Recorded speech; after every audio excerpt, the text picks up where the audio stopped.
We have BKB royalty. The champ is here. We bring in the Wolfman right now. How you doing, man? How you doing? How you doing, sir? Javon Wright. How you doing tonight? I'm all right. And yourself? I'm doing well. It's good to hear from you again. Good to see you again. And man, BKB picking up some steam, some momentum now on Vice TV. Have you had the opportunity yet to rub elbows with all these new VPs the company's been hiring? Not all of them, maybe one or two, so I'll probably get a chance to rub elbows with them once we get to Miami, so we'll see. From the perspective that you're in, from this position, from being a champion, from seeing all these announcements, what is your kind of take on it, and what's the excitement that it gives you? Like I really can't explain it, you know what I'm saying? I just love to get the chance to perform in front of the crowd, in front of the millions of fans on TV. So I'm just happy to be there to perform for everybody, I thought it was really interesting from a company that had a strong year last year and really started to make the name bigger, that notoriety. The Vice TV deal, I think, took it to another level, and really seeing all the additions. We got an Alberto Blast, and then you even see like the infrastructure ones. It's been amazing to really see this company put forth an effort to take it to another level. Yeah, it really has. So I mean, everybody's starting to take off. We all starting to get our piece of the stardom. We getting our names out there. So it's really a chance for everybody that's been grinding so hard to get their names out there even more. So it's actually great. So we saw you here last year, about this time last year, right. Win a title, and then the dream becomes a reality. Now you're really focusing in on being a bare knuckle fighter. What did that look like in the months after getting the title belt? Just pretty much, right back to work, right back to getting ready for the next fight. Because if I believe I fought like 3 or 4 months right after that. So I mean, right after the fight, I was pretty much ready to go right again. So I mean, it was right back to work for me. So I didn't really take it. I didn't really because I didn't really get a chance to go home to celebrate with the family and stuff. So now I'm actually here in St. Louis. So I actually had a chance to talk with a few people, celebrate, take pictures and stuff. But when I went back to Long Beach, I just went back to training. I just went right back to it. That first night, do you sleep with the belt? Does it go across? Did it just, was it right there with you? No, it definitely was. It's definitely right there. It's set between me and my girl. So she was like, "You have to move it because it's kind of pointy and it's sharp." I was like, scoot over. What now led to the story, and where does the story pick up where you now transition back home? St. Louis, we had talked about the advantages of moving out to California, being able to expand the training a little bit, get some bodies. What led to you returning to the comforts of home? Well, getting ready for this fight, coming home, I had a lot more, sparring partners and different gyms I can bounce around to go to that I was already familiar with. And then I can bring in people that I was already familiar with working with that also doing bare knuckle boxing. So it actually helped me out a little bit. So, my, one of my fellow teammates, Terrell, he just fought on the last one, the Biloxia, Mississippi card, Terrell Ursary, he fought on that one. That's one of my good guys. We've been training together too down here. So I'm down here familiar with the guys that I'm training with now. So it works good for me. We talked about that a couple months after you win the title, you jumped right back into the ring. You go for another title. Like, you start this bare knuckle thing and you win a world title, and is it almost dumbfounding to be like, "Hey, do you want to become a 2-division champion?" Yeah, I mean, when they asked me, that's like, "You want to go up in weight class?" I was like, "Yeah, I mean, why not? Let's see if I can make history, become a living legend." It didn't work out for me, as you saw. I got TKO'd in the second round, but I mean, you never know. Maybe I'll go up to 154 again and try again one day. But right now we're just gonna worry about going back down to 47 and defending my title first. So. What do you feel, though, was the most useful lesson that was learned at 54 at that attempt to go up and make that history? That they definitely hit a lot harder than we do at 47 for sure. What does that do then? And now what are your focuses have been on in training, and how do you become this ultimate bare knuckle monster that you want to be? It's been a lot of a lot. What can I say?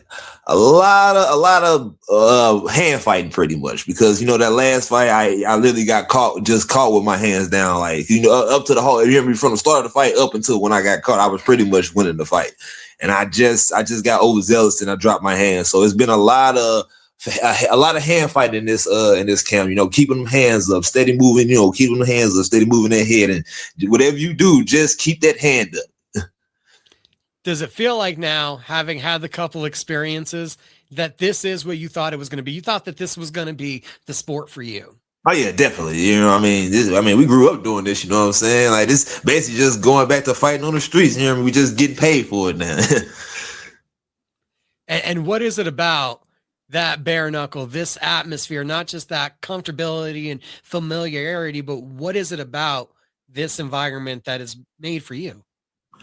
It's just the pureness of the sport. It's just basically two man. You hear me? Bare knuckles, no gloves. It's either I hit harder than you or you hit harder than me, and at the end of the day, we both gonna be bleeding. At the end of the day, I love it. And it's not a whole many of the experiences, but you've at least had 3 of them. Or 4 of them, excuse me. Does it get more comfortable being in that triangle when you're in this close environment? Because the first fight, I almost feel like it goes out the window. It's such a new experience. But once you start to get acclimated to it, now that you've really had those other 4 fights, do you start to get comfortable with the dimensions, the battleground, how close your opponent is to you at all times? Yes, you do, and then you also get used to the punches. After a while, it's to the point where, like, I barely even feel the punches anymore. You know what I'm saying? It's just sometimes it don't even be the punches hurt. It's just like you just get caught with a good one. You like, it didn't hurt. You just caught me real good. You know what I'm saying? So it's just, everything about the sport you can definitely take from it. Like, as far as like from my first fight, with Duran, it was pretty much me fighting on pure instinct, just going in there, just trying to survive and trying to win the fight. And then from this fight, I've slowly been taking it. You hear me, one time at a time. And at the second fight, I was a little bit more methodical. I put everything together. And then then my last title fight, it was horrible. I didn't show out like I really wanted to. So you can take bits and pieces from each fight, but it's a learning process, and I love everything about it. It's a learning process.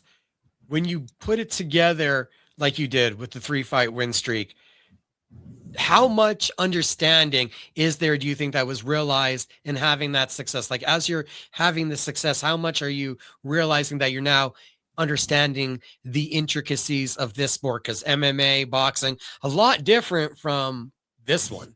True. Yeah, because like you said, it's definitely a lot different, because with this you can grab, but at the same time, like with boxing, you can grab, but at the same time you can't hold on for too long. But at the same time you can box, but at the same time you can't grab. It's really like one of those things that you gotta. I don't really know how to explain it, man. To be honest with you, it's one of those things, like it's kind of like MMA and it's kind of like boxing, but it's its own thing. You just gotta find what works for you inside that ring. You know what I'm saying? Like, it's really your own thing, for real. I just something I found I was actually good at. You know what I'm saying? In that uniqueness that the sport of bare knuckle presents, how unique then do you have to make the sparring environment? Because you can't exactly spar bare knuckle. You need to do it gloved for the hands, but the gloves also kind of inhibit a little bit of what you want to work on with the clinch. So how do you have to kind of hybrid the boxing sparring for bare knuckle? Easy. I use MMA gloves, but I use the thicker side gloves. The MMAs, but they're real thick on the top, and we basically use those for basically just sparring. Basically, that's as close as we can get to no gloves, but with gloves at the same time. So I do a lot. Yeah, the 6-ounce popcorn gloves. Yes. So yeah, I do a lot of sparring in those to get as close to bare knuckle as I can without actually punching somebody in the face with no gloves on at all. You tried the Long Beach experience, and now you're back home in St. Louis. Is this something that you're going to be traveling back and forth? Do you feel you're going to just kind of keep camp here at home now? What are you doing? I'm gonna definitely be doing a little bit of both. It's just I know for this guy that I'm fighting, Dan coming home would definitely be a better option for me because with his with his endurance and he's always on that gas pedal from the fights I've saw. I've been it's been a lot of Shark Tanks here at home, like a lot of different bodies. Like every 3 minutes new person, 3 minutes new person. Somebody new. I need hear me here. I know here in St. Louis I can go to different gyms and get looks like that with different people. Just in the short term, we look at Dan, and you can see his last 5 wins looking BKB, BYB, back to the old school name, everybody. 2 wins last year, comes from the UK. He comes from that tradition of bare knuckle from the country where they kind of kept it going a bit longer than us. What have you seen in his game that sticks out to you that's different from what you've seen from these opponents you've already fought? He's a real strong body puncher. Like he loves to go to the body. So I mean, I've been doing a lot of blocking to the body because I've seen a lot of his fights have been finishes by body shots. So yeah, that's definitely one of the biggest things we've been working on in this camp. And basically just like you said, stand on that gas pedal because he's definitely gonna try to push me to try to blow my energy out and then go for that body. So I'm definitely gonna be ready for those. All right, you're aware of the body. What do you think is going to be crucial in not allowing him to get to that target, or what do you need to do to hurt him, you think?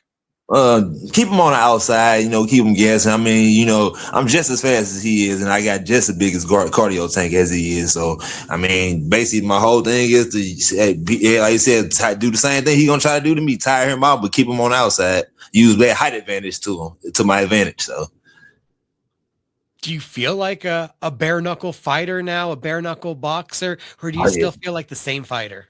No, I definitely feel like a bare knuckle fighter. This is where I'm at. I don't really want to do anything else at this point. You know what I'm saying? Like, where does the smile come from? Like we talk about, you're like, oh, you just get so excited about it. Where's that enthusiasm coming from? I just like to fight. You know what I'm saying? I can't help it. I just like to punch people in the face. That's the joy that this brings me to be able to punch people in the face, man. You came to this sport looking for your opportunity, looking to show the masses the skills that you possess. What has it meant internally to be able to have this success, a championship belt, and prove a lot of the doubters that they were wrong? It feels amazing, and it's even better when I can talk to my daughters about it. They love to see, well, Daddy, when's your next fight? And I can tell them like, Daddy got a title fight coming up. So I love to be able, to see the smile on my family faces when they see I became a champion. You know what I'm saying? I came home, I came to the family, came to the gym. Everybody's excited to see the belt. They didn't even realize how heavy it was until I let them hold it. They was like, "Damn, this thing is huge. We didn't realize it was that heavy." You know what I'm saying? I was like, "I know." I was like, it's actually a chore to carry it around most of the time. So what was the response like? You mentioned it now, the family, but the return home, the actually getting to take the belt back and showing up back there, what did that mean going back to the gyms and the people that help you create this foundation, them seeing the reward? Oh, they loved it, so they took pictures, they was making videos of it, so it was great. It was a good time. All this good time, everything that's happening, how do you change the goals now? Because the goal was to get on this stage, to show what you had, to get a world title. How do you change the goals now and move those forward 2026? The goals at this point is to keep training and do what I can to retain my belt and submit my legacy as the best welterweight at this weight class it is. Because don't get me wrong, I am 3-2, but you also got to realize that neither one of those 2 losses came at 147 either. So Javon, yeah, Wolfman, Wright. We got you against Dan the Man Gittens, one of 4 title fights on the night, on the card. I'm not sure if you've been able to analyze the entire card yet, but you can't choose your fight. Other 3 title fights. Which one are you most excited to watch? If I had to be honest, I know for sure that the bias and Harold is definitely gonna be fireworks for sure. I'm definitely looking forward to Jamie's and Bianca's fight, but I think the bias and Harold fight gonna be a real good one for me. You're probably right with that first one. The women are always coming to steal the show. Right, that's true, and they definitely come to fight both of them. So it's a toss up between the two, but I want to see the guys go at it. I definitely want to see who's gonna win, who's gonna take that belt. Does the excitement change? Does the feeling of going toe to toe in that trigon, those couple moments, has that changed now with the 5 fight of experience? You still feel the same rush, the same butterflies towing that line? Oh yeah, every day, man. Like even when I'm warming up, getting ready for the fight, the stomach be flipping, hitting backflips and all that. But once the fight starts and I get in that cage, all that goes away, and then all that's left is just me in the fight. I'm sure the people ask it all the time. What was the feeling the first time you got cracked with one of those bare knuckles? I was like, okay, I see we in a fight. That's what I knew. I knew we was in a fight once I got hit. And on the other side, what was the feeling like the first time you connected? I mean, pure ecstasy, man. You know what I'm saying? I can't help it, man. I love to feel that fist connect to somebody, and then you see the blood rush, and I'm like, all right, I love this. Let's keep it going. Before I let you go, last thing, what part of this journey and what you come from are you most proud of? Being able to put on a show for my family, coming from where we come from, St. Louis, poverty city, as bad as it is.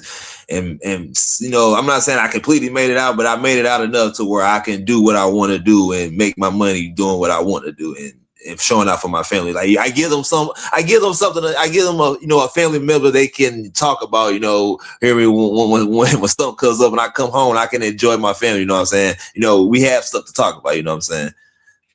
Miami, Florida, beautiful backdrop, BKB 50. Not too far away from your area. It's not right there in St. Louis, but at least it's just down the road. Beautiful backdrop. Everybody tune on in because it's Vice TV. I wish I could drive, but it is what it is. I don't like flying, but the champion's not used to the first class jet flying lifestyle yet. Nah, not yet. Not yet. I like to keep my feet on the ground. I got a fear of flying, so I would love to keep my feet on the ground, but sometimes you got to do what you got to do. Not to mention, I'm sure it's a mission going through TSA with that title belt. Yes, every day, every chance. People want to look at it, ask 1,000 questions. So I mean, it's all fun though. I don't mind, Gotta thank you for the time tonight for joining my fight show. All right, I appreciate it. And I want to give a shout out to my sponsor, Cigar Hill Company. We'll be in there for that title, baby, January 31st. I love y'all. See y'all soon. Let's get it. We'll talk to you again soon, sir. All right, thank you. Appreciate you.